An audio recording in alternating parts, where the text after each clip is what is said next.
Hello बच्चों, कैसे हो? ठीक हो? चलो, आज का जो लेक्चर है वो लास्ट लेक्चर है ड्यूअल नेचर ऑफ रेडिएशन का, ठीक है ना। तो इसमें क्या है कि मैंने डी ब्रोगली का हाइपोथेसिस मैंने पढ़ रखा है ना। लेक्चर फर्स्ट में ये मैंने तुम्हें बताया था। डी ब्रोगली साहब जब आए थे तो उन्होंने बोला था कि जो लाइट होता है वो ड्यूअल नेचर का होता है, पार्टिकल नेचर और वेव नेचर का, ठीक है ना। तो मैं लिखता हूँ डी ब्रोगली वेवलेंथ लिखता हूँ फॉर इलेक्ट्रॉन, ठीक है ना। मान लो इलेक्ट्रॉन का एक्सीलरेटेड हो रहा हो तो बताओ इलेक्ट्रॉन का डी ब्रोगली वेवलेंथ का वैल्यू क्या होगा। तो वो पहले मैं बताऊंगा, उसके बाद बताऊंगा Davisson Germer experiment, very important topic. Davisson Germer experiment exam में इससे जो है 3 मार्क्स का पक्का एग्जाम में आएगा, पक्का ही लिखने को आता है। डेविसन जर्मर एक्सपेरिमेंट मैं अगर बोर्ड की बात करूं तो उसमें भी आता है, नीट की बात करूं तो उसमें भी आता है, IIT JEE मेंस की बात करूं तो उसमें भी ये बातें आता है, ठीक है ना। तो मेन तो सबसे पहली बात है मैं जो करने जा रहा हूं वो है डी ब्रोगली हाइपोथेसिस, मतलब इलेक्ट्रॉन के लिए खासकर, ठीक है ना। तो उसकी बातें करेंगे हम। देखो डी ब्रोगली, ठीक है ना, डी ब्रोगली हाइपोथेसिस। तो हाइपोथेसिस क्या होता है, जिसे मतलब डी ब्रोगली साहब का जो था वो क्या कहना था उसके बारे में मुझे बताना है, ठीक है ना। इन्होंने क्या बोला, सुनना है इन्होंने क्या बोला। इन्होंने ये बोला कि द वेवलेंथ, इन्होंने क्या बोला सुनना पहले, बोला कि the wavelength associated with the moving particle, with the particle, ऐसे लिखो, with the particle having momentum p, having momentum, जिसका momentum p हो, ठीक है, is given by, उन्होंने क्या बोला, is given by मतलब उन्होंने दिया, वो क्या दिया, is given by lambda equal to h upon p। बोलता है कि अगर कोई पार्टिकल है उसका अगर मोमेंटम p है, ठीक है ना, तो क्या होगा कि उससे जो वेवलेंथ निकल रहा होगा ना उसका फॉर्मूला जो होगा वो क्या होगा, h अपॉन p होगा। अब कहो सर क्या ये बातें रियल लाइफ में भी क्या ये बातें हो सकता है? यस, रियल लाइफ में इन माइक्रोस्कोपिक लेवल, एग्जाम्पल में जैसे मान लो 2 kg का बॉल ले लो तुम, 2 kg का बॉल के पास अगर कोई मोमेंटम है तो उससे क्या होता है, वेव भी निकलता है। उस वेव को क्या बोलेंगे, डी ब्रोगली वेवलेंथ, ठीक है। तो ये जो बातें जो है ना ये क्या है, वेवलेंथ कहो या तो डी ब्रोगली वेवलेंथ कहो, बात क्या है प्यारे बच्चों, तो बात सेम है। D Broglie wavelength of any particle, चाहे वो एटॉमिक लेवल में हो, चाहे वो मतलब एटॉमिक लेवल में हो, चाहे वो मैक्रोस्कोपिक लेवल में हो। तो देखो तो एटॉमिक लेवल मतलब क्या हुआ, अगर इलेक्ट्रॉन के पास अगर मोमेंटम है ना तो वो क्या शो करेगा, वेव नेचर को शो करेगा। लेकिन जब मैं 2 kg का बॉल लेता हूँ या तो 1 kg का बॉल लेता हूँ, मतलब इन मैक्रोस्कोपिक लेवल, सुनना पहले, इन मैक्रोस्कोपिक। अच्छा मैक्रोस्कोपिक क्या होता है, तो प्यारे बच्चों मैक्रोस्कोपिक होता है फॉर लार्ज मास, मतलब मैक्रोस्कोपिक लेवल मतलब जैसे मैक्रोस्कोपिक मतलब हो गया जैसे बॉल ले लो, ठीक है, 200 ग्राम का बॉल ले लो, ठीक है। अगर तुम माइक्रोस्कोपिक लेवल में आओगे, देखो एक तो होता है माइक्रोस्कोपिक लेवल, तो माइक्रोस्कोपिक लेवल जैसे इलेक्ट्रॉन हो गया, जैसे प्रोटॉन हो गया, जैसे बीटा पार्टिकल हो गया, है कि नहीं, तो ये सब होगा माइक्रोस्कोपिक लेवल, ठीक है। जो माइक्रोस्कोपिक लेवल में जो है, जैसे बॉल ले लो 200 ग्राम का, अगर इसका कुछ वेलोसिटी हो या मोमेंटम हो तो उससे वेव निकलता है, और ये जो वेव निकलता है ना वो बिल्कुल मतलब उतना ज़्यादा इफेक्टिव होता नहीं है। किसमें, मैक्रोस्कोपिक लेवल में ज़्यादा इफेक्टिव वेवलेंथ नहीं होता है, किसमें, मैक्रोस्कोपिक लेवल में। जबकि माइक्रोस्कोपिक लेवल में यही वेवलेंथ कुछ ज़्यादा इफेक्टिव होता है। तो हम क्या लिखते हैं कि in microscopic level de Broglie wavelength, de Broglie है ना वेवलेंथ, जो डी ब्रोगली वेवलेंथ होता है इज नेग्लिजिबल, मतलब उतना ज़्यादा इफेक्टिव नहीं होता है, मतलब है ना, इफेक्टिव नहीं होता है, इसके लिए हम क्या करेंगे, हाँ अब तुम कोर्स इफेक्टिव नहीं होता, चलो सर कोई दिक्कत नहीं है, लेकिन क्या ये क्वेश्चन एग्जाम में आ सकता है? यस प्यारे बच्चों आ सकता है। अगर मैक्रोस्कोपिक में जैसे बोलता है कि 100 ग्राम का मान लो कोई मास है, ठीक है, इसका मान लो वेलोसिटी है, मान लिया कि वेलोसिटी है 220 मीटर पर सेकंड के स्पीड से वेलोसिटी है, तो बताओ सर इससे एसोसिएटेड बताओ वेवलेंथ कितना निकल रहा होगा। तो देखो वेवलेंथ का तो वैल्यू तो होगा लेकिन इफेक्टिव ज़्यादा नहीं होगा। तो मुझे पता है कि वेवलेंथ क्या होता है, h/p, p क्या होता है मोमेंटम, h/mv। होता नहीं होता है? यस सर होता है सर, कोई दिक्कत नहीं सर, है ना? Yes sir.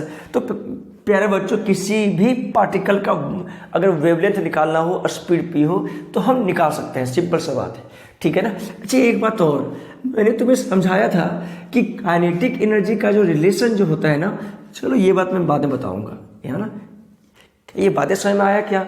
तो इसका मोमेंटम क्या हो जाएगा प्यारे बच्चों, एच का वैल्यू पता है 6.6 10 के पावर -34, मास मान लो कितना है 100 ग्राम है तो 10-3 है ना, ये केजी में हो गया चेंज, उसके बाद 220 मीटर पर सेकेंड। तो देखो लैम्डा का वैल्यू देखो -34 में ही आएगा लगभग, मतलब मान लो कि ऑर्डर जो आएगा वो कितना आएगा 10 के पावर मान लिया मैंने 28-26 ऑर्डर में आ सकता है।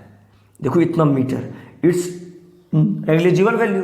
अरे एंगस्ट्रॉम में होता तो इफेक्टिव होता, एंगस्ट्रॉम मतलब 10 की पावर -10 में अगर होता तो ज़्यादा इफेक्टिव होता। यहाँ पे कितना आएगा तो 10 की पावर -18 आएगा, क्योंकि 3 पावर ऊपर जाएगा, ये सब है तो मान लिया मैंने, अप्रॉक्स मान लिया, कोई दिक्कत नहीं है।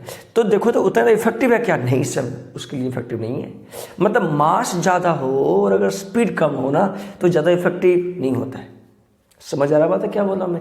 Yes sir. तो प्यारे बच्चों इसलिए लिखा जाता है कि in macroscopic level de Broglie wavelength is negligible, मतलब नॉट कंसीडर, क्या करेंगे?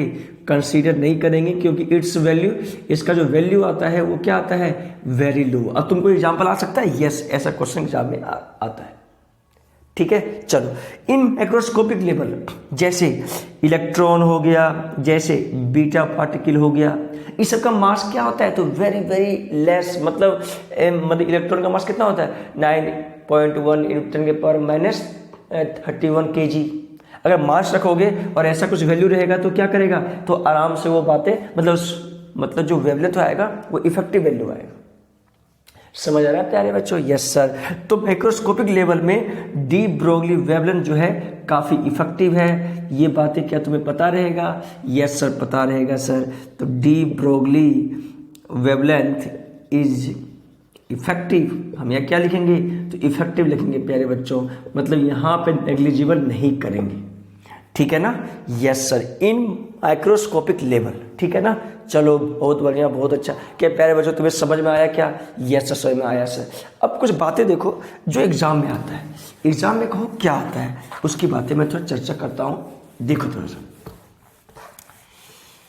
देखना। अच्छा ये बताओ, मुझे पता है कि अगर कोई पार्टिकल का मोमेंटम p हो, है ना, तो कोई भी पार्टिकल, ठीक है, ऐसा नहीं कि इलेक्ट्रॉन ही, ठीक है, ऐसा नहीं कि और, है ना, तो कोई भी पार्टिकल हो, माइक्रोस्कोपिक कुछ भी। देखो क्या है, मुझे पता है कि वेवलेंथ जो होता है h/p होता है, p कह दो या h/mv कह दो, बोलो इसमें कोई दिक्कत नहीं सर, कोई दिक्कत नहीं। h/mv momentum mass into velocity, ठीक है, कोई दिक्कत नहीं। अब जैसे मुझे पता है प्यारे बच्चों कि मोमेंटम का फॉर्मूला क्या होता है? mv होता नहीं होता है? यस सर होता है सर, कोई दिक्कत नहीं है। अब यहाँ से क्या करो, काइनेटिक एनर्जी का फॉर्मूला क्या होता है? तो हाफ कोई भी पार्टिकल का अगर वेलोसिटी v हो, पार्टिकल कोई सा भी हो, इलेक्ट्रॉन हो, चाहे वो 100 ग्राम का बॉल हो, कुछ भी हो, ठीक है ना, चाहे वो गैस का मॉलिक्यूल्स हो, कुछ भी हो, ठीक है ना, तो काइनेटिक एनर्जी जो होगा हाफ mv² होगा, मुझे पता है। अच्छा क्या करो, इंटू m यहाँ कर दो और अपॉन m यहाँ कर दो, कोई इससे फर्क पड़ेगा? mm कैंसिल तो हाफ mv² ही आएगा। Yes sir. तो काइनेटिक एनर्जी क्या लिखा गया देखो प्यारे बच्चों, हाफ mv का होल स्क्वायर अपॉन m। समझ में आया क्या किया? m² v² तो mv का होल स्क्वायर। Yes sir. तो काइनेटिक एनर्जी क्या आ गया? हाफ p²/m, मतलब काइनेटिक एनर्जी देखो प्यारे बच्चों, मोमेंटम जो आगे कितना आ गया 2 × m × काइनेटिक एनर्जी स्क्वायर है तो √अंडर। ये बातें समझ में आया? Yes sir. एक फॉर्मूला होता है p² अपॉन 2m, एक तो ये फॉर्मूला याद करना है काइनेटिक एनर्जी का, और एक ये मैं कहूँगा अगर ये याद है तो ये अपने आप याद हो जाएगा। के क्या है, तो के यहाँ पे है sir kinetic energy of particle. कोई भी पार्टिकल हो, चाहे वो इलेक्ट्रॉन हो, चाहे वो बॉल हो, ठीक है ना। तो काइनेटिक एनर्जी ऑफ पार्टिकल, ये भी मोमेंटम वही बात है, मोमेंटम ऑफ एनी पार्टिकल, चाहे वो इलेक्ट्रॉन हो, चाहे वो मैक्रोस्कोपिक, चाहे वो माइक्रोस्कोपिक। तो इसको क्या लिखा गया, इसको लिखा गया h/√2m काइनेटिक एनर्जी, ठीक है, मोमेंटम को लिखा गया। Yes sir. अब प्यारे बच्चों एक तो ये फॉर्मूला हो गया, इक्वल टू, चलो एक बात और मैं करता हूं, सुनना। किसी मॉलिक्यूल्स के पास, कोई अगर मॉलिक्यूल है मान ले, ठीक है, अगर इसके पास मान लो कि टेम्परेचर के रीजन से, मान लो ये कोई कंटेनर में रखा हो और टेम्परेचर दे रहा हूं, मान लो टेम्परेचर इसका T टेम्परेचर पे, T केल्विन पे मान लो है। इसके पास जो एनर्जी आएगा, जो मॉलिक्यूल्स के पास जो एनर्जी आएगा ना, उसे बोलते हैं थर्मल एनर्जी। मतलब energy due to heat, due to temperature, उसे क्या बोलेंगे, थर्मल एनर्जी। तो प्यारे बच्चों यहाँ पे जो थर्मल एनर्जी जो हो जाएगा, ठीक है, उसको काइनेटिक, मतलब थर्मल एनर्जी जो होगा वो काइनेटिक एनर्जी के फॉर्म में रहेगा। और ये जो काइनेटिक एनर्जी जो रहेगा प्यारे बच्चों, वो क्या रहेगा, वो रहेगा 3/2 kBT। अब को काइनेटिक एनर्जी का सर क्या ये फॉर्मूला याद करना पड़ेगा? यस। अगर कोई मॉलिक्यूल्स, अगर कोई गैस, हिंदी में लिखना, देखो ये सब आता नहीं है, लेकिन हाँ ये न्यूमेरिकल में आता है।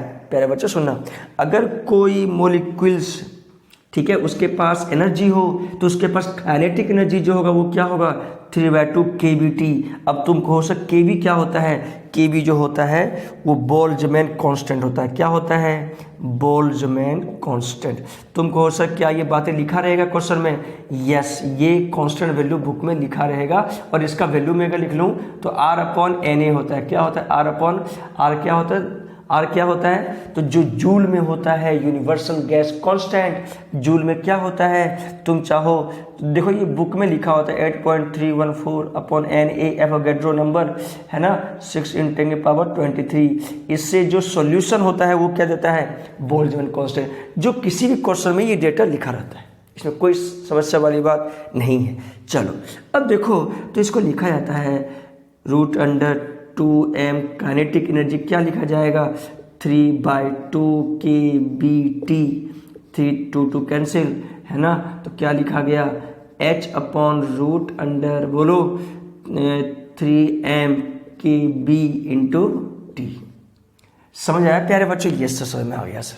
तो प्यारे बच्चों एक तो फॉर्मूला, चलो मैं फॉर्मूला एक साथ लिखूंगा, अभी तो मैं सॉल्यूशन कर रहा हूँ तुम्हारे लिए, ठीक है ना।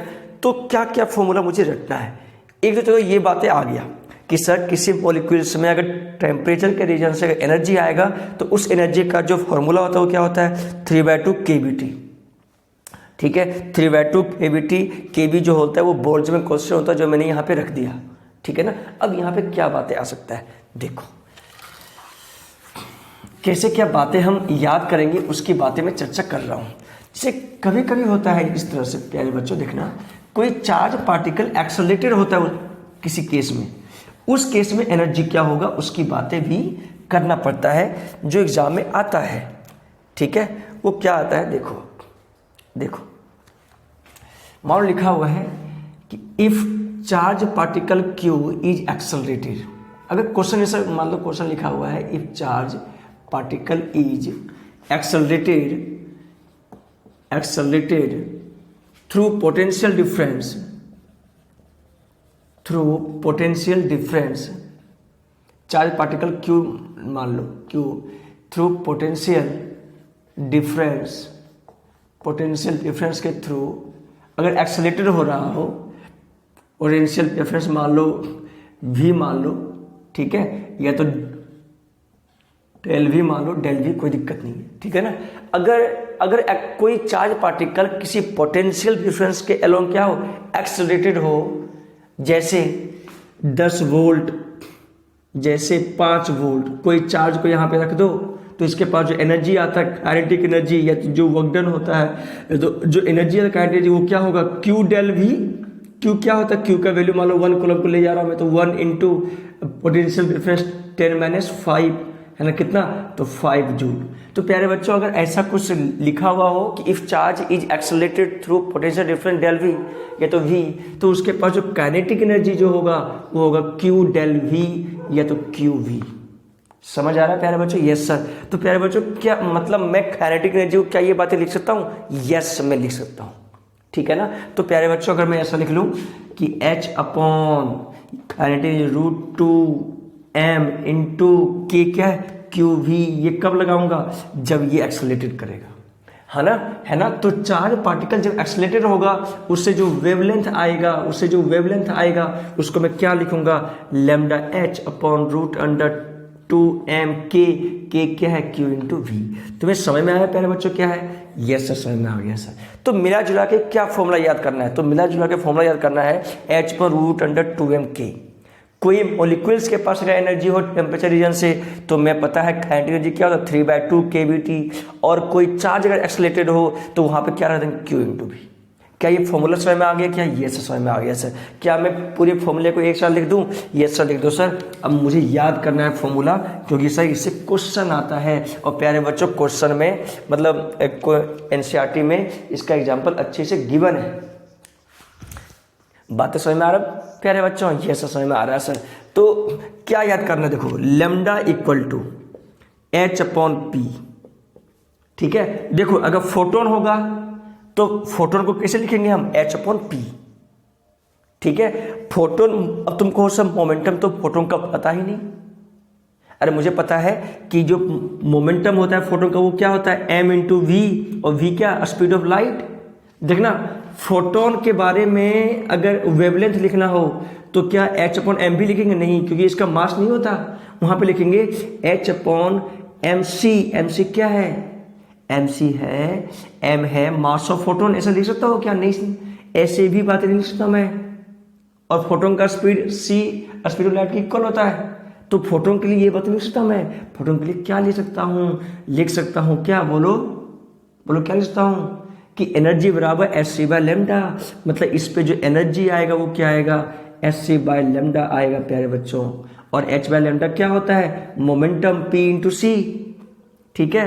तो मोमेंटम जो होगा कि फोटोन का वो E बाय सी होगा, चाहे, अरे है कि नहीं? Yes sir. या तो जो लेमडा होगा मोमेंटम का वो H अपॉन पी होगा, ठीक है। H अपॉन पी मोमेंटम का रिलेशन हो, ये किसके लिए है? तो फोटोन के लिए है प्यारे बच्चों। अरे H बाय लेमडा क्या होता है? मोमेंटम, ठीक है। तो याद रखना कि फोटोन में कभी भी मास और मास कभी भी नहीं आएगा फोटोन में, ये बातें याद रखना। मतलब जो एनर्जी होता है फोटोन का वो क्या होता है? एच बाय लेमडा या तो पी इंटू सी। मतलब मोमेंटम जो होता है वो energy of photon upon speed of photon, जो स्पीड ऑफ लाइट के इक्वल होता है। सी जो होता है वो स्पीड ऑफ लाइट के इक्वल, ये फोटोन के लिए है, ठीक है कि नहीं?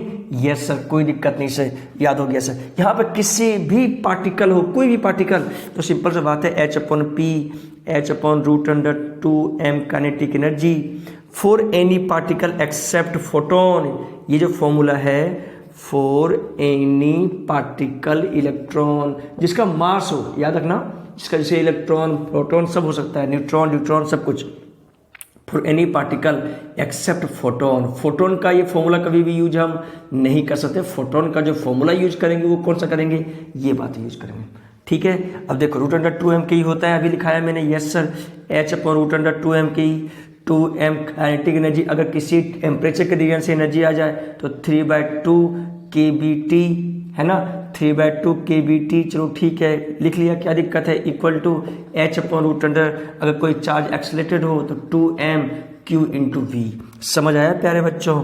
यस सर, समझ में आ गया सर। क्या ये तीनों फॉर्मूला लगातार याद रहेगा? यस सर, याद रहेगा सर, ठीक है। अब मेन जो मुद्दा आता है प्यारे बच्चों वो ये याद करना होता है D Broglie wavelength for electron.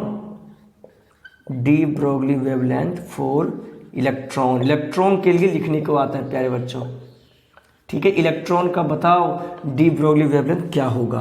Very important रटना होता है। कुछ डेटा है जो मैं तुम्हें रटवाऊंगा कुछ बातें, ठीक है ना। D Broglie wavelength for electron, very important, याद रखना कि जैसे मुझे पता है इलेक्ट्रॉन के लिए डी ब्रोगली वेवलेंथ, मान लो लिखा हुआ है कि इलेक्ट्रॉन इज एक्सेलरेटेड, लिखा हुआ है, सुनना पहले,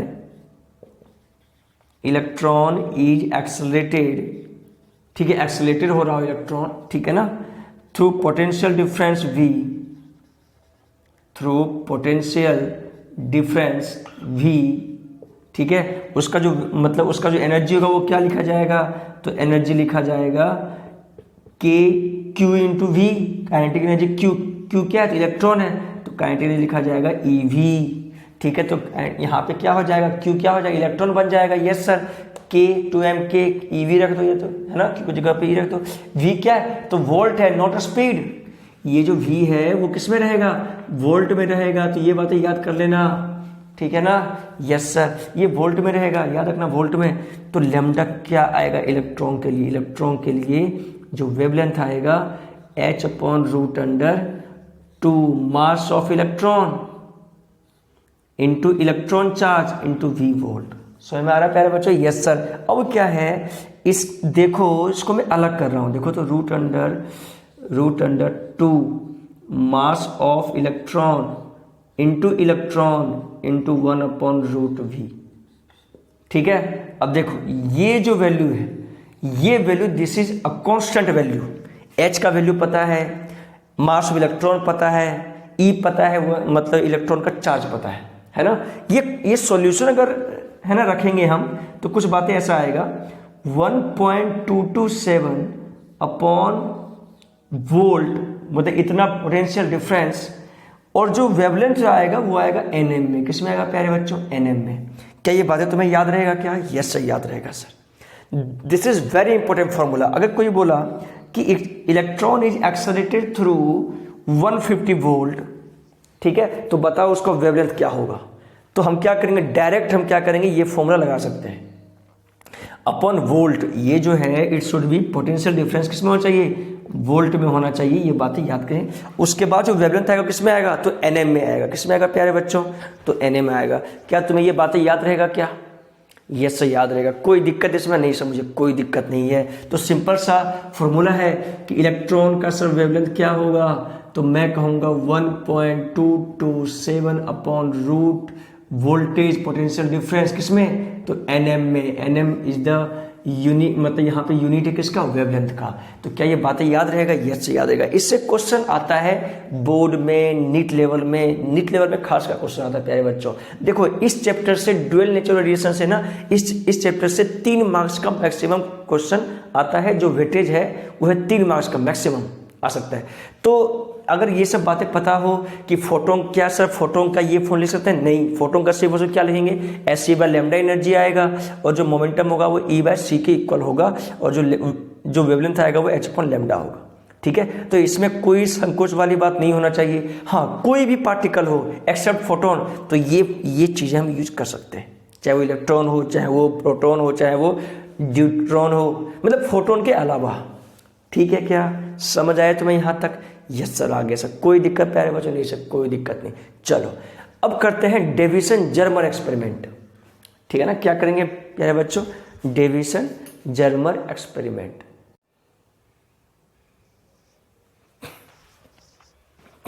हाँ बच्चों, तो देखो डेविसन एंड जर्मर एक्सपेरिमेंट, मतलब ये दोनों एक साइंटिस्ट थे, ठीक है ना। ये दोनों एक साइंटिस्ट थे, इन्होंने एक्सपेरिमेंट क्या किया, इन्होंने एक्सपेरिमेंट किया कि जो इलेक्ट्रॉन जो होता है ना, इलेक्ट्रॉन जो होता है वो होता है वेव नेचर का होता है। इन्होंने शो किया, क्योंकि उस समय जो साइंटिस्ट था ना, उन दिनों आपस में झगड़ा, लड़ाई पिटाई, मतलब बहस आर्गुमेंट होता रहता था। तो डी ब्रोगली साहब जब आए तो उन्हें बोला कि लड़ो मत, जो लाइट होता है वो वेव नेचर भी शो करता है और पार्टिकल नेचर भी शो करता है। तो उन्होंने एक नया नाम दिया लाइट को, उन्होंने बोला फोटोन, ठीक है। चलो वहाँ तक तो ठीक है। तब जितना भी साइंटिस्ट थे उसके बाद ना, डी ब्रोगली साहब के बाद जितना भी साइंटिस्ट थे, सभी ने एक्सपेरिमेंट करना स्टार्ट कर दिया था कि जो इलेक्ट्रॉन है, जो प्रोटॉन है, उसका क्या नेचर शो करता है, ठीक है। तो इन दोनों ने मिलके एक्सपेरिमेंट किया कि इलेक्ट्रॉन जो होता है वो वेव नेचर का होता है, क्योंकि इलेक्ट्रॉन डिफ्रैक्शन शो करता है और डिफ्रैक्शन वही शो करता है जो वेव नेचर का होता हो, ठीक है। तो इन्होंने सिंपल सा बात इन्होंने ये बताया कि electron as a wave nature, simple सा बात है, इन्होंने सिंपल सा एक्सप्लेन किया। अब एक्सपेरिमेंट में क्या किया उसकी बात में चर्चा करेंगे, ठीक है ना। तो सिंपल सा बात है, इन्होंने क्या कहा, इन्होंने एक्सप्लेन किया दैट इट एक्सप्लेन, या तो ऐसे कहो दे एक्सप्लेन दैट, है ना, दे एक्सप्लेन लिख लो कोई दिक्कत नहीं, they explain that electron as a wave nature. इन्होंने क्या एक्सप्लेन किया कि जो इलेक्ट्रॉन जो है, moving electron as a wave nature show करेगा, ठीक है ना, as a wave nature show करेगा मूविंग इलेक्ट्रॉन। याद रखना कि moving electron as a wave nature show करेगा। अच्छा, ये एक्सपेरिमेंट मतलब ये जो शो किया वो कैसे किया, ठीक है ना। तो यहाँ पे ऑब्जर्वेशन हुआ, मतलब यहाँ पे इन्होंने ये बात बताया था कि इलेक्ट्रॉन जो होगा वो क्या शो करेगा, वेव नेचर को शो करेगा। उसके बाद इसमें कुछ बातें इन्होंने ये ऑब्जर्व किया, वो क्या ऑब्जर्व किया उसकी बातें करेंगे। दे ऑब्जर्व दैट, इन्होंने क्या ऑब्जर्व किया, they observe that diffraction of electron. इन्होंने क्या ऑब्जर्व किया, डिफ्रैक्शन ऑफ इलेक्ट्रॉन बीम, ठीक है, थ्रू अ क्रिस्टल। अब यहां पे क्रिस्टल लिया क्या है, तो निकल के रूप में क्रिस्टल को लिया इन्होंने, ठीक है। इन्होंने सिंपल से एक्सप्लेन किया कि जो मूविंग इलेक्ट्रॉन होता है वो एज अ वेव नेचर होता है। और इन्होंने क्या ऑब्जर्वेशन किया, ऑब्जर्वेशन ये किया कि डिफ्रैक्शन ऑफ इलेक्ट्रॉन हो रहा है थ्रू अ क्रिस्टल। डिफ्रैक्शन क्या होता है, जो भी पार्टिकल डिफ्रैक्शन शो करता हो, मतलब कहा गया है कि जो वो पार्टिकल होता है वो क्या शो करेगा, वेव नेचर को शो करेगा। तो इलेक्ट्रॉन का डिफ्रैक्शन हो रहा था। अब क्या एक्सपेरिमेंट है उसकी बातें मैं कर रहा हूं, तो मैं इसके एक्सपेरिमेंट की बातें कर रहा हूं, मैं बना रहा हूं डायग्राम। क्या बना रहा हूं प्यारे बच्चों, डायग्राम, और बताऊंगा कि कैसे क्या इन्होंने एक्सपेरिमेंट किया, कैसे क्या ऑब्जर्वेशन हुआ, उसकी बात मैं करूंगा, ठीक है। चलो, तो सबसे पहले बनाऊंगा इसका डायग्राम, वेरी इंपॉर्टेंट। ये कम से कम बता रहा हूं बोर्ड में 3 मार्क्स का आएगा, इसका वेटेज 3 मार्क्स का होता है। उसमें तुम्हें डायग्राम बनाना होगा और क्या क्या ऑब्जर्वेशन किया वो लिखना पड़ेगा। तो डायग्राम की बातें मैं करता हूं। देखो सबसे पहले क्या करो, इलेक्ट्रॉन गन लो। क्या लो, इलेक्ट्रॉन गन लो। इलेक्ट्रॉन गन को लो वोल्टेज पे रखो। क्या करो, इलेक्ट्रॉन गन को लो वोल्टेज पे रखो, लो वोल्टेज पे रखो इसको, ठीक है ना, लो वोल्टेज पे रखो, ठीक है। लो वोल्टेज पे इलेक्ट्रॉन गन को रखा। ये क्या है, इलेक्ट्रॉन गन है जिसका बेरियम ऑक्साइड का लेयर इस पे चढ़ा हुआ है, बेरियम ऑक्साइड का, और ये एक फिलामेंट के रूप में है। क्या इसका नाम है, तो ये एक फिलामेंट के रूप में है, टंगस्टन फिलामेंट, टंगस्टन बोल दो, है ना, टंगस्टन फिलामेंट, जिसके ऊपर में बेरियम ऑक्साइड का लेयर चढ़ा हुआ है। इसमें क्या है, तो बेरियम ऑक्साइड का लेयर इसमें चढ़ा हुआ, किसमें, फिलामेंट में, है ना। इसका नाम क्या बोला मैंने, इलेक्ट्रॉन गन बोला। क्या नाम बोला प्यारे बच्चों, इलेक्ट्रॉन गन नाम बोला, वो मैं लिखाऊंगा आगे, ठीक है ना। ये पूरा क्या हुआ, इलेक्ट्रॉन गन हुआ। और ये जो फिलामेंट है उसका नाम क्या है, टंगस्टन फिलामेंट, ठीक है। और इसमें बेरियम ऑक्साइड का लेयर चढ़ा हुआ होता है, ठीक है। चलो कोई बात नहीं, ये फिलामेंट हो गया। ये मैं लिखूंगा बाद में, ठीक है ना, इसको मैं बाद में लिखूंगा, फिलामेंट, ठीक है। इसका नाम क्या है, इसका नाम है सर बेरियम, इसका नाम क्या है, इलेक्ट्रॉन गन। और यहाँ इसको क्या बोलेंगे, फिलामेंट बोलो, सिंपल सा बात है, क्या बोलेंगे, फिलामेंट। नाम तो लिखेंगे बाद में हम, फिलामेंट है ये, ठीक है ना। और इसको बोला गया कैथोड भी बोला गया। क्या बोला गया, कैथोड, ठीक है, ऐसा बोला गया कैथोड, कोई दिक्कत नहीं। उसका रीजन क्या है मैं बताऊंगा। अब देखो, अब कैथोड बोला गया है। अब क्या करो, यहाँ पे एक सिलेंड्रिकल टाइप का ऐसे कुछ आकार का, ठीक है, मेटल ले लो, और इसमें क्या करो, स्मॉल होल्स कर दो। क्या कर दो, स्मॉल होल्स, मतलब स्मॉल होल्स, ये क्या है, स्मॉल होल्स कर दिया along the axis, small holes. अब देखो इलेक्ट्रॉन कुछ ऐसा मूव करेगा, देखना यार, ठीक है, ये क्या है, तो स्मॉल होल्स है, ये पूरा स्मॉल होल्स है ना। ये क्या है, तो एक मेटल का बना हुआ है जिसके अंदर मैंने क्या किया, स्मॉल होल्स कर दिया, ठीक है ना। अच्छा, ये स्मॉल होल्स का क्या यूज है, तो स्मॉल होल्स ये करेगा कि इलेक्ट्रॉन को एक फाइन पाथ देगा। क्या देगा, ये फाइन पाथ, ठीक है। स्मॉल होल से सिलेंड्रिकल आकार का है ये, कोई दिक्कत नहीं। अब क्या किया गया है, इसको इससे हायर वोल्टेज के साथ लगा दिया गया है। अब तुम कहो सर कि इस हायर वोल्टेज का क्या यूज है, ठीक है। इसको हायर वोल्टेज के साथ लगा दिया गया है, देखना यहाँ पे उल्टा है इसका, ठीक है ना। अब क्यों लगा दिया गया है, इसका नाम है एनोड एक्सेलरेशन। क्या नाम है प्यारे बच्चों, एनोड एक्सेलरेशन। अब तुम कहो सर कि एनोड एक्सेलरेशन इसका नाम क्यों पड़ा, तो एनोड मतलब होता है पॉजिटिव, एक्सेलरेशन मतलब होता है कि यहाँ से जो इलेक्ट्रॉन गन से जो इलेक्ट्रॉन निकल रहा है ना, बीम के रूप में निकल रहा है, तो ये क्या होगा, एक्सेलरेटेड होगा। एक्सेलरेटेड क्यों होगा, क्योंकि ये माइनस ये प्लस, ये अगर प्लस रहेगा तो इलेक्ट्रॉन क्या अट्रैक्टेड होगा, अट्रैक्टेड होगा मतलब इस पे फोर्स लगेगा, अट्रैक्टेड होगा मतलब वो एक्सेलरेशन होगा। क्या होगा, एक्सेलरेशन। तो मैं इसका नाम लिखा गया कि लिखा मैंने एनोड एक्सेलरेटेड लिखा, ठीक है, कोई दिक्कत नहीं है। ये स्मॉल होल से इलेक्ट्रॉन गया।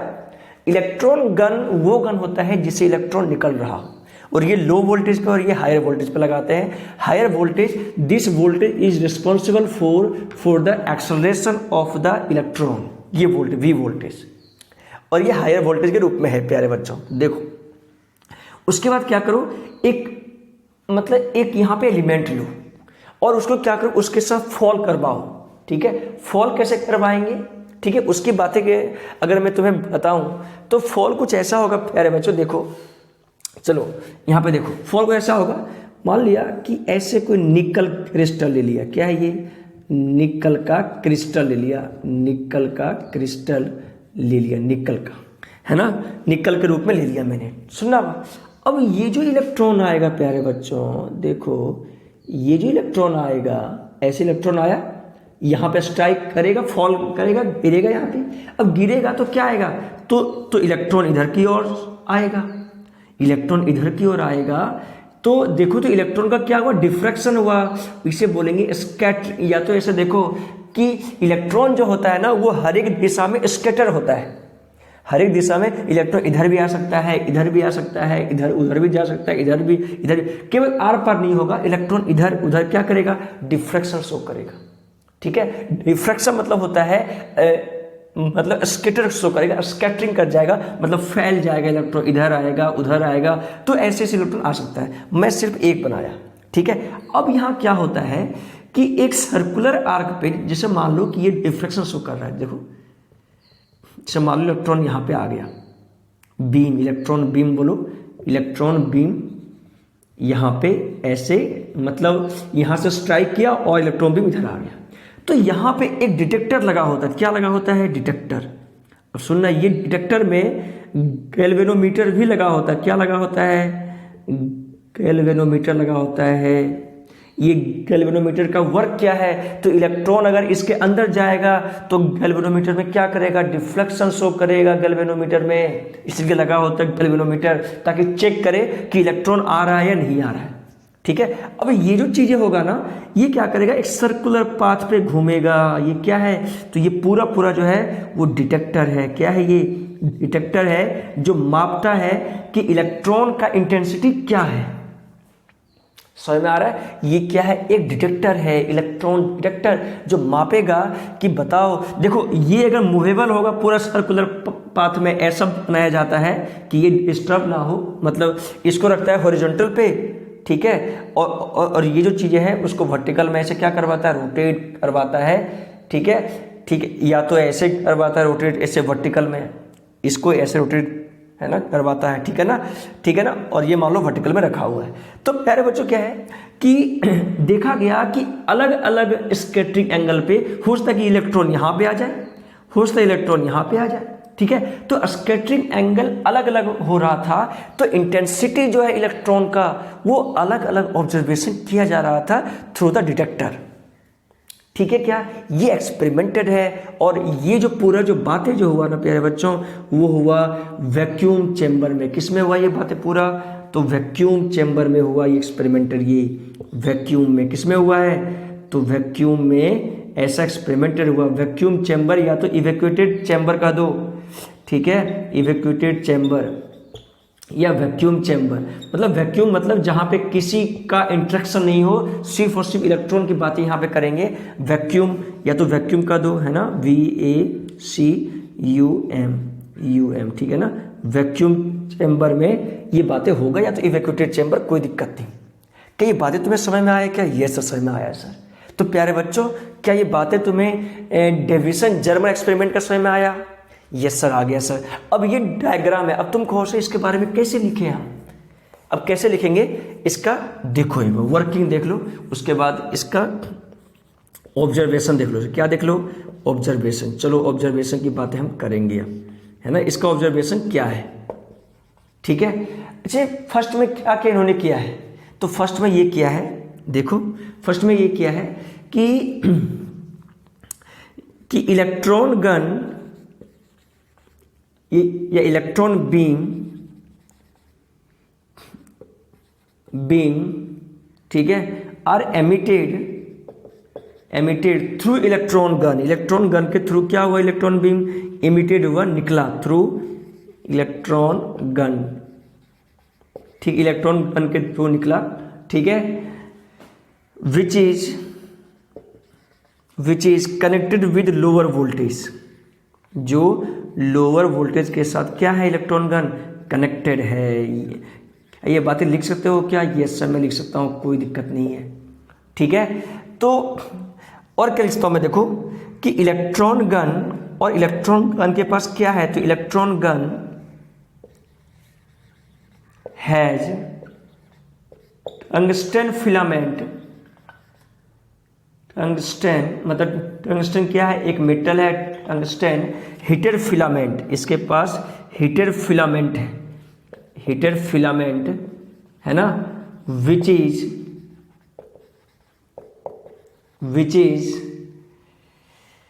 इज कोटेड, जिसका कोटेड किया गया है, कोटेड विद बेरियम ऑक्साइड। किसके साथ? बेरियम ऑक्साइड के साथ कोटेड किया गया है, ठीक है ना। ये बातें इलेक्ट्रॉन गन का मैंने लिख दिया, दो बातें वेरी इंपॉर्टेंट। समझ में आ रहा है प्यारे बच्चों? ये सर समझ में आ रहा है सर। तो अब जाके इलेक्ट्रॉन ऐसा हुआ, ठीक है, टंगस्टन रहा सर, कोई दिक्कत नहीं से, ऐसा बातें हो गया सर। अब जो लिखूंगा वो क्या लिखूंगा कि इलेक्ट्रॉन बीम जो है, जो इलेक्ट्रॉन गन से निकला, वो एक फाइन हॉल के साथ एनोड एक्सीलरेटर से पास हो रहा है। अब एनोड एक्सीलरेशन को और फिलामेंट को हाई वोल्टेज के साथ कनेक्शन किया, ये सब बातें लिखूंगा मैं। समझ में आ रहा है? वही बातें जो मैंने बताया वही मैं लिखूंगा, है कि नहीं। और जो इसका कंक्लूजन है वो भी मैं लिख लूंगा, तो ये कंप्लीट हो जाएगा सारा, है कि नहीं। यस सर, सही बात है सर। चलो देखो प्यारे बच्चों, क्या लिख रहा हूं मैं, लिख रहा हूं उसके बाद देखो, ये तो हो गया सेकेंड। थर्ड नंबर पे देखना कि नाउ उसके बाद electron beam passing through a fine hole, ठीक है, a fine hole, passing through a fine hole, है ना, passing through fine hole in, ठीक है, एनोड मतलब एनोड में जो फाइन हॉल है वो चीज, ठीक है, इन anode which is accelerated, which gives, ऐसा लिखो, which gives acceleration, जो एक्सेलरेशन भी दे रहा है ऑफ इलेक्ट्रॉन बीम, जो इलेक्ट्रॉन बीम को क्या कर रहा है, एक्सेलरेशन भी दे रहा है। कौन? एनोड। मतलब एनोड जो होगा वो किसी एक सिलेंड्रिकल में किसी एक्सिस के अलोंग क्या होगा, हॉल्स होगा, ठीक है ना। Now electron beam passing through a fine hall, है ना, थ्रू अ फाइन हॉल के थ्रू पासिंग करेगा, ठीक है ना, फाइन हॉल इन एनोड, ठीक है, which gives acceleration of electron beam, जो क्या कर रहा है, इलेक्ट्रॉन बीम को एक्सेलरेशन दे रहा है, ठीक है ना। ये बातें लिख पाओगे? यस सर लिख लूंगा सब, कोई दिक्कत नहीं है। उसके बाद देखो, ठीक है, दीज, ठीक है, these fine these fine collimated electron beam, ये जो फाइन मतलब जो होल से निकला इलेक्ट्रॉन बीम फॉल कर रहा है, फॉल ऑन, ठीक है, निकल क्रिस्टल पे फॉल कर रहा है, ठीक है, फॉल कर रहा है, ठीक है, हो गया ये बातें। उसके बाद देखो फॉल कर निकल क्रिस्टल, ठीक है, निकल क्रिस्टल पे फॉल कर रहा है। After falling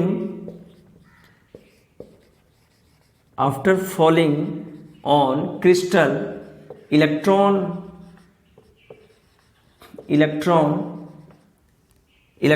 are diffracted. Electrons क्या कर रहा है, तो डिफ्रैक्शन कर रहा है, इलेक्ट्रॉन्स आर डिफ्रैक्टेड है ना, और scattered in all direction, scattered है ना, इन ऑल डायरेक्शन, सभी डायरेक्शन मतलब इधर उधर है ना, सभी पॉसिबल डायरेक्शन में, scattered in all possible direction, in all possible direction में क्या कर रहा है, तो डिफ्रैक्शन कर रहा है। ये बातें समझ में आया प्यारे बच्चों? यस सर, आ गया सर, ठीक है। उसके बाद एक डिटेक्टर होता है जो इस इलेक्ट्रॉन के इंटेंसिटी को मेजर करता है, ये मूवेबल डिटेक्टर होता है। क्या होता है? मूवेबल डिटेक्टर होता है प्यारे बच्चों, ठीक है। तो अब देखो वही मैं बातें लिख रहा हूं, ठीक है ना। दीज डिफ्रैक्टेड, नहीं ऐसे लिखो, देखो अब मूवेबल डिटेक्टर,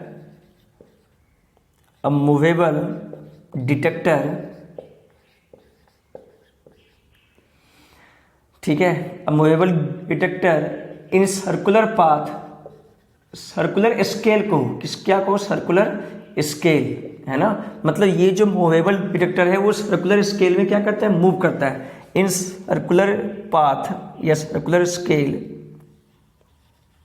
ठीक है, मेजर, क्या मेजर करता है, इंटेंसिटी, क्या मेजर करता है कि इंटेंसिटी मेजर करता है ऑफ डिफ्रैक्टेड इलेक्ट्रॉन या scattered electron, of scattered electron, ठीक है। और क्या ऑब्जर्वेशन मिलता है, और ये बातें लिख सकता हूं मैं कि अ galvanometer is connected with the, है ना, गैल्वेनोमीटर, एक गैल्वेनोमीटर लगा होता है, गैल्वेनोमीटर, ये क्या है प्यारे बच्चों, गैल्वेनोमीटर है ये, गैल्वेनोमीटर, ठीक है ना। अ galvanometer is connected across the detector, है ना, अक्रॉस द डिटेक्टर, डिटेक्टर के अक्रॉस क्या होता है, ये कनेक्टेड रहता है, ठीक है, टू शो, ठीक है, जो शो करने के लिए होता है ना, इलेक्ट्रॉन, है ना, टू शो इलेक्ट्रॉन मूविंग, या तो बस इलेक्ट्रॉन को शो करना होता है कि इलेक्ट्रॉन है कि नहीं है अंदर में, ठीक है। तो प्यारे बच्चों क्या ये बातें समझ में आया क्या? यस। इससे क्या निकला, इससे कंक्लूजन ये निकला था कि अगर अलग अलग एंगल, मतलब एंगल ऑफ स्कैटरिंग अलग हो तो इंटेंसिटी क्या होगा, अलग अलग होगा। ये बातें कंक्लूजन में निकल के आया, और निकल के ये आया कि अगर मैं 54 वोल्ट लगाता हूं, मैक्सिमम वोल्ट कितना, 54 वोल्ट, तो क्या होता है उस समय इंटेंसिटी जो है वो हायर पिक पे रहता है। तो ये बातें मैं कंक्लूजन में लिखूंगा, दो बातें कंक्लूजन का है जो बड़ा ही इंपॉर्टेंट है, वो बातें मैं लिखने जा रहा हूं, ठीक है ना। बस यही इसका एक्सपेरिमेंट है, बस इससे ज़्यादा मैं क्या लिखूं, कहानी बना के तुम चाहो तो अपने मन से एक पेज तो आराम से भर सकते हो तुम, है कि नहीं? यस सर, एक पेज तो आराम से भरा जा सकता है। कंक्लूजन क्या निकला सुनो। कंक्लूजन ये निकला प्यारे बच्चों कि देखना, कंक्लूजन ये निकला कि एट डिफरेंट स्कैटरिंग एंगल, नहीं ऐसा कहो कि वेरिएशन ऑफ इंटेंसिटी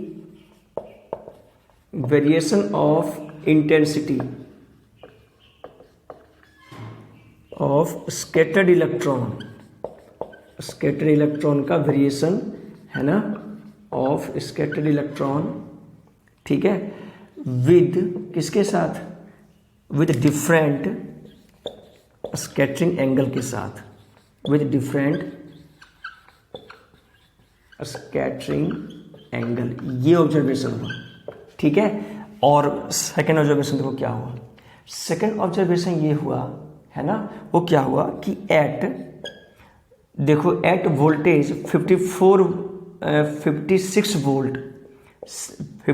वोल्ट जो हायर वोल्टेज में लगा होगा, ठीक है, इंटेंसिटी ऑफ डिफ्रैक्टेड इलेक्ट्रॉन या scattered electron is maximum, is strong बोलो या मैक्सिमम बोलो, है ना। और यहाँ पे एंड डिफ्रैक्शन ऑब्टेन्ड, और इसमें जो स्कैटरिंग एंगल जो हुआ, स्कैटरिंग एंगल थीटा इक्वल कितना हुआ, 50 डिग्री हुआ, ये ऑब्जर्वेशन है, ठीक है, 50 डिग्री। और यहाँ पे अगर वेवलेंथ निकालोगे इलेक्ट्रॉन का तो एच कितना आता था, 1.227 अपॉन रूट वोल्टेज, है ना, एनएम में। अगर वोल्ट को रखोगे 56 वोल्ट तो 0.163, है ना, एनएम आएगा प्यारे बच्चों। ये वो वेवलेंथ है जब इंटेंसिटी क्या हो, मैक्सिमम हो। ये बातें समझ में आई प्यारे बच्चों। चलो तो आज का क्लास यहीं तक है। Well done, thank you. चलो।